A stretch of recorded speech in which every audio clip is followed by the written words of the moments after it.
Jason's Texas Adventures and on my way to Shafter, Texas, but I'm going to make a pit stop here. On the right hand side is Elephant Rock, so they got a little place I'm going to pull over on the right here.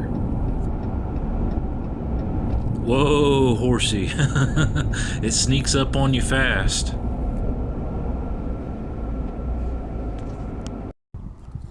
This is Elephant Rock, just outside of Shafter. You can see why they call it that. Zoom in a little closer.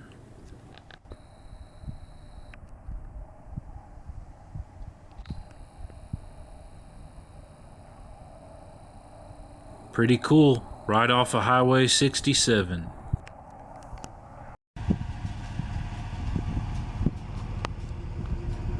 A little further down the road they have a little pull off here, so I pulled over and I'm going to give y'all a little quick view. These are the Chinati Mountains of West Texas, y'all.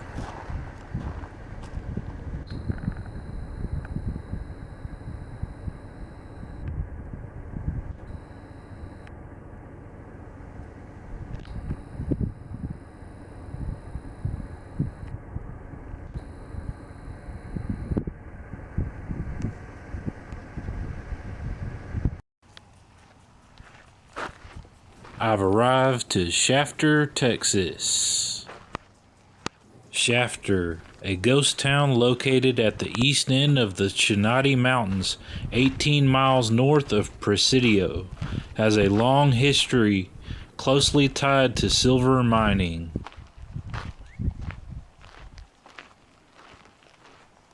It was the first major mining town established in West Texas and the only successful silver mining area.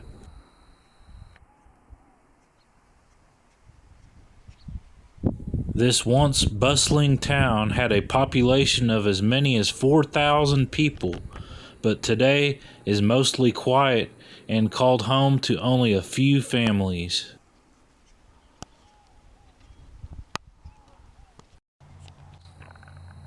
Long before the town of Shafter was established along Cibolo Creek, there is evidence that Spaniards prospected for valuable ores in the area during the early 1600s.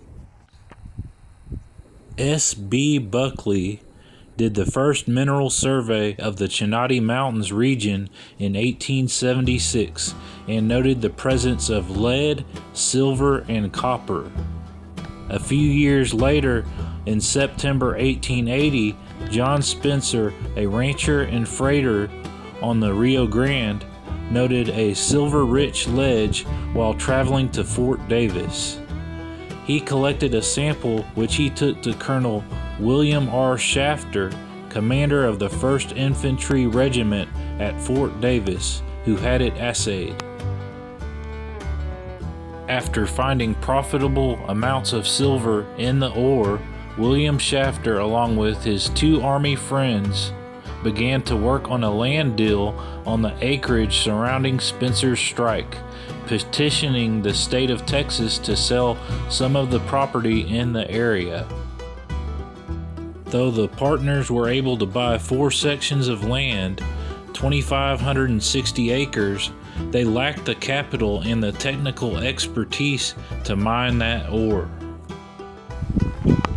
In June of 1882, they leased some of their acreage to a San Francisco, California mining group who organized the Presidio Mining Company.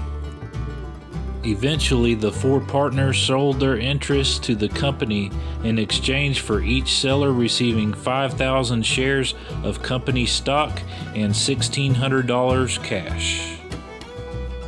Shafter reached its peak population in 1940 with as many as 4,000 residents, but it would not last.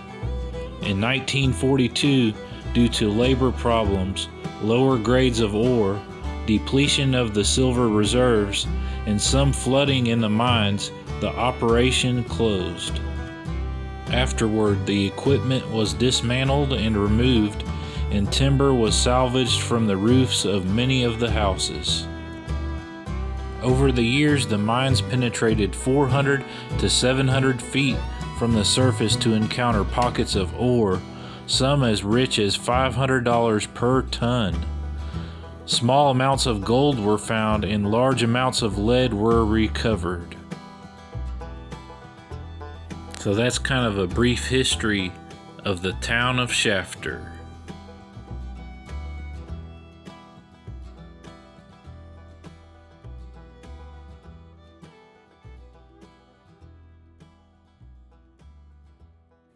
Shafter, the silver capital of Texas, rich in history. Thanks for watching, everybody.